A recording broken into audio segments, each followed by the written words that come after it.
नासिक जिला सत्र न्यायालय ने मंत्री मानिकराव कोकाटे के खिलाफ स्पष्ट आदेश जारी करते हुए उनके खिलाफ अपराध साबित होने की घटना दर्ज की है। इस आदेश से राज्य की राजनीति में हलचल मच गई है। सूत्रों के अनुसार मंत्री कोकाटे के कुछ ही देर में नासिक जिला सत्र न्यायालय में उपस्थित होने की संभावना जताई जा रही है।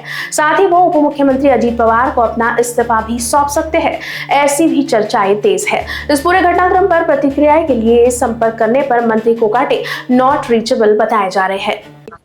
माणिकराव कोकाटे यांच्या विरुद्ध काल माननीय सत्र न्यायालय मंत्री माणिकराव कोकाटे यांच्या विरुद्ध माननीय सत्र न्यायालय यांनी काल स्वयंस्पष्ट आदेश दिलेत आणि त्या आदेशामध्ये त्यांच्यावरचा गुन्हा सिद्ध झाल्याचं नमूद केलेलं आहे आणि आदेशमध्ये स्पष्ट निर्देश आहे की आरोपी यांनी मेहरबान कोर्टापुढे त्यांचे बेल बॉन्ड सरेंडर करावेत आणि कायद्याप्रमाणे पुढील ॲक्शन व्हावी। कायद्याप्रमाणे पुढील ॲक्शन जी अभिप्रेत आहे ती म्हणजे गुन्हा सिद्ध झाल्यामुळे अटक होणे आणि तुरुंगात रवानगी होणे, यासाठी कलम 418 CRPC हा स्वयंस्पष्ट आहे। परंतु काल सत्र न्यायालयात आरोपी म्हणून श्री कोकाटे यांनी हजर राहणं अपेक्षित असताना आणि कायदेशीर बंधनकारक असताना त्यांनी अटक टाळण्यासाठी ते कोर्टापुढे जाणून बुजून हजर राहिलेले नाहीत। ही जी कायदेशीर पळवाट त्यांनी शोधून काढली ती पळवाट बंद करण्यासाठी आज आम्ही रीतसर मेहरबान ट्रायल कोर्टापुढे कलम 418 CRPC अंतर्गत अर्ज दाखल केलेला आहे आणि मेहरबान कोर्टाने त्या अर्जाची त्वरित दखल घेऊन या कलमनुसार कारवाई करण्याची गरजच का पडली। खरं तर सत्र न्यायालयाची आदेशाच्या वेळेसच अंमलबजावणी होणे आवश्यक होते असे निरीक्षण नोंदवून आता पुढे रेकॉर्ड अँड प्रोसिडिंग मागवण्याची प्रक्रिया सुरू झालेली आहे आणि येत्या काही तासामध्ये न्यायानुसार CRPC नुसार जे अभिप्रेत आहे ती कायदेशीर प्रक्रिया पूर्ण होईल याचा मला विश्वास आहे। शेवटी कायदा हा कायदा असतो आणि कायद्याची अंमलबजावणी होते हा अतिशय स्पष्ट संदेश आपल्या सर्वांना मिळेल असा मला आत्मविश्वास आहे। वॉरंट निघण्याची शक्यता बोललं जाते, आपण नेमकी काय मागणी केली? बघा, याच्यात शक्यता नाही आहे, याच्यात क्लिअर आहे पोझिशन कायद्याची स्पष्ट आहे की एकदा गुन्हा सिद्धी झाली की त्याच्यानंतर अटक ही क्रमप्राप्त आहे।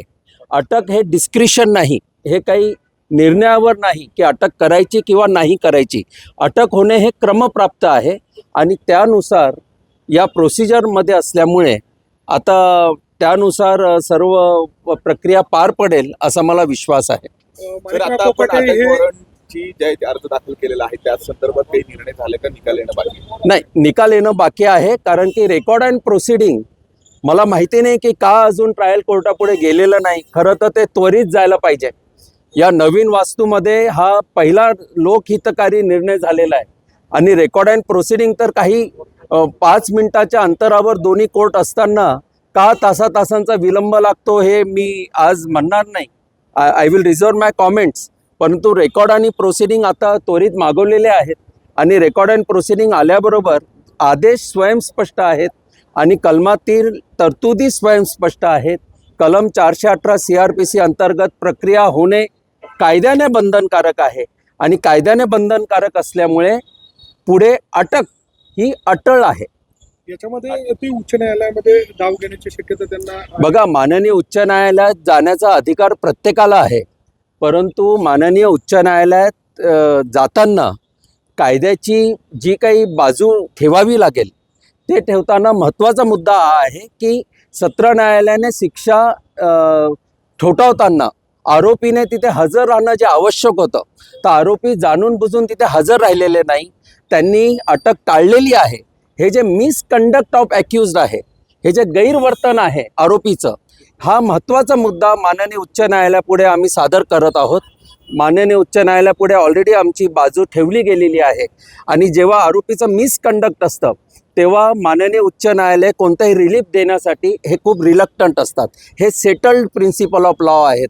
माननीय सर्वोच्च न्यायालयाने याबद्दल प्रस्थापित कायदा आहे, कारण की मेहरबान न्यायालयाकडनं जर काही आपल्याला रिलीफ हवा असेल तर you should approach court with clean hands. इथे आरोपी running away from the lawful provision. त्यामुळे प्रकरण अतिशय गंभीर आहे आणि आपल्या सर्वांच्या वतीने मी माननीय मुख्यमंत्री महोदयांना याबद्दल आवाहन करतो. त्यांच्याकडे लॉ अँड ज्युडिशरी विभाग आहे, तर त्यांनी स्वतः दखल घेऊन आरोपींचा राजीनामा घेणं आवश्यक आहे. कारण की गुन्हासिद्धी झालेल्या व्यक्ती हा संविधानिक पदावर असणं हा एक अतिशय चुकीचा संदेश समाजात जात आहे.